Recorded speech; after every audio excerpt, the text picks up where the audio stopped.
മാസും ക്ലാസ്സും കൂടെ മിക്സ് ചെയ്തിട്ടുള്ള സിനിമയാണ്. ജോർജ് ജോർജ് ഉണ്ട്, നാസർ ഉണ്ട്, ഇതിലെ ഒരുപാട് നടീനടന്മാരുണ്ട്, നമുക്ക് എല്ലാവർക്കും അറിയാം. അതുപോലെ വലിയൊരു സിനിമ തന്നെയാണ്. ഇതിൻ്റെ മേക്കിംഗ് രീതി ഒരു പുതുമയാർന്ന മേക്കിംഗ് രീതിയാണ്. എന്തായാലും നമുക്ക് ഇഷ്ടപ്പെടും ഇത്.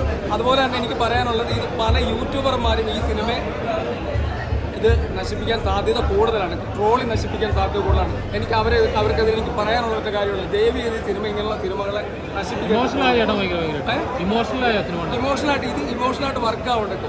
പ്രേക്ഷകർക്ക് വർക്ക് ആവുമെന്നുള്ളത് ഉറപ്പാണ്. നമ്മൾ തിയേറ്ററിൽ സിനിമ കാണുമ്പോൾ നമുക്കറിയാം പ്രേക്ഷകനോട് ഡിപ്പെൻഡ് ചെയ്തിട്ടാണ് സിനിമ കാണുന്നത്. അല്ലെ എൻ്റെ സ്വന്തം അഭിപ്രായം മാത്രം പറഞ്ഞിട്ട് കാര്യമില്ല, ഞാൻ ചിരിച്ചില്ല മറ്റുള്ളവർ ചിരിച്ചെന്ന് പറഞ്ഞിട്ട് കാര്യമില്ല.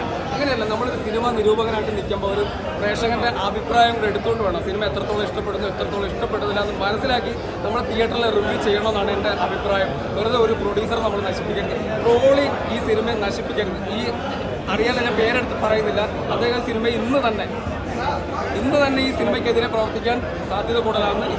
ഇതിനെ നശിപ്പിക്കുന്നുള്ളത് ഉറപ്പാണ്. പക്ഷെ അങ്ങനെയല്ല, നമ്മൾ പ്രേക്ഷകർ തിയേറ്ററിൽ ഒരു സിനിമ കാണുക, നമുക്ക് ഇഷ്ടപ്പെടും. എല്ലാ പ്രേക്ഷകരും ഉൾക്കൊള്ളിച്ചുകൊണ്ട് സിനിമ നിരൂപകർ ഇത് നടത്തണമെന്നാണ് ഞാൻ പറയുന്നത്. നമുക്ക് ഇഷ്ടപ്പെട്ടു, മറ്റൊരാൾക്ക് ഇഷ്ടപ്പെട്ടില്ല എന്നുള്ളതല്ല. സിനിമയുടേതായ രീതിയിൽ തന്നെ വിലയിരുത്തണം, അതിൻ്റെതായ വിലയും കൊടുത്ത് ആ സിനിമയെ മുന്നോട്ട് നയിക്കണം എന്നുള്ളതാണ് എൻ്റെ അഭിപ്രായം. അങ്ങനെ സിനിമയെ നശിപ്പിക്കരുതെന്ന് ഞാൻ പറയുന്നത്, ട്രോളി നശിപ്പിക്കരുത്, അതെനിക്ക് പറയുന്നത്. നമുക്ക്